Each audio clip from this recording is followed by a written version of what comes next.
बाबा केदारनाथ की शरण में आकर जब भी आता हूं, यहां के कण कण से जुड़ जाता हूं। यहां की हवाएं, ये हिमालय की चोटियां, ये बाबा केदार का सानिध्य न जाने कैसी अनुभूति की तरफ खींच के ले चला जाता है। अब मंदाकिनी के किनारे बाढ़ से सुरक्षा के लिए जिस दीवार का निर्माण किया गया है, इससे श्रद्धालुओं की यात्रा अब और सुरक्षित होगी।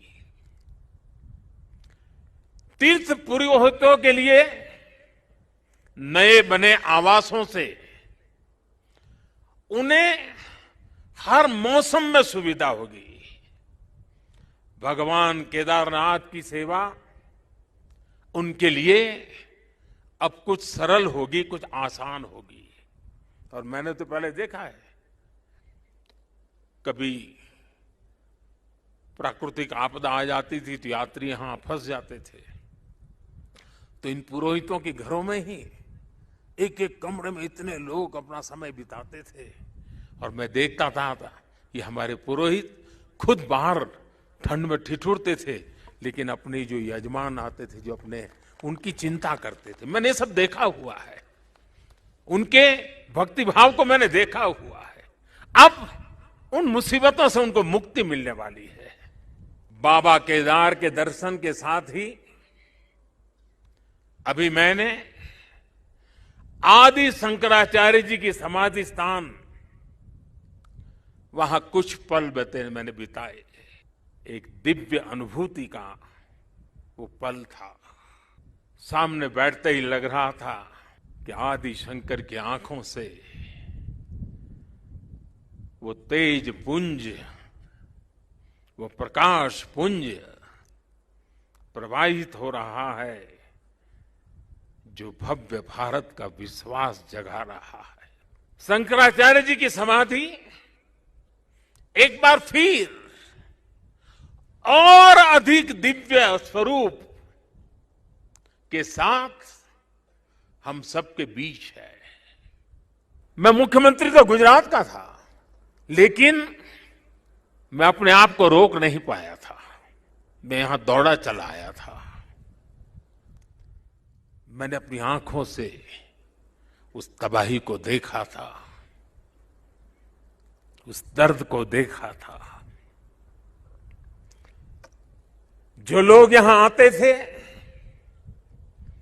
वो सोचते थे कि क्या अब ये हमारा केदार धाम या हमारा केदारपुरी फिर से उठ खड़ा होगा क्या?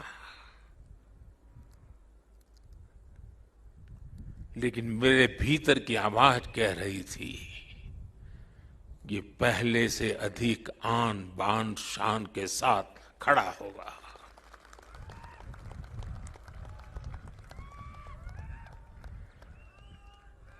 और ये मेरा विश्वास बाबा केदार के कारण था, आदि शंकर की साधना के कारण था, ऋषियों मुनियों की तपस्या के कारण था। लेकिन साथ साथ कच्छ के भूकंप के बाद कच्छ को खड़ा करने का मेरे पास अनुभव भी था। और इसलिए मेरा विश्वास था, और आज वो विश्वास अपनी आंखों से साकार हुआ देखना, इससे बड़ा जीवन का क्या संतोष हो सकता है। अब देश अपने लिए बड़े लक्ष्य तैयार करता है। कठिन समय, और सिर्फ समय नहीं, समय की सीमा भी हम निर्धारित करते हैं। तो कुछ लोग कहते हैं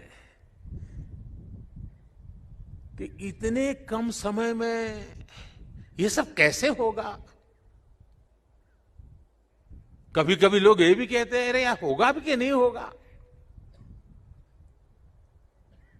और तब मेरे भीतर से एक ही आवाज आती है, 130 करोड़ देशवासियों की आवाज मुझे सुनाई देती है और मेरे मुंह से यही निकलता है, एक ही बात निकलती है, समय के दायरे में बंधकर